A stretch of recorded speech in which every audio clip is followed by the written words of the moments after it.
American woman killed in St. Andrew, allegedly by son. St. Elizabeth man shot and injured by police following dispute. Canadian man found dead in Clarendon.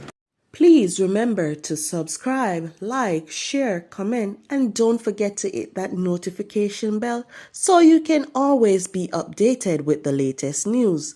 Now for the news in details. An American woman is now dead, and a man said to be her son is in police custody. She is 54-year-old Marvel Johnson. Reports are that Johnson was stabbed several times, allegedly by her son, at a premises on Walville Avenue in Kingston 11 about 7:20 a.m. on Monday. The police were alerted and she was taken to hospital where she was pronounced dead. A man is in hospital after he was shot in the abdomen by police in Santa Cruz, St. Elizabeth on Tuesday. It is understood that the police were called to quell a dispute between a bartender and the man. It is alleged that the man became boisterous and hurled stones at the two officers. One of the policemen fired at him.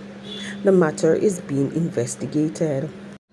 Homicide detectives are working to establish a motive for the murder of a Canadian man whose bullet-riddled body was found in Salt River, Clarendon, Tuesday morning.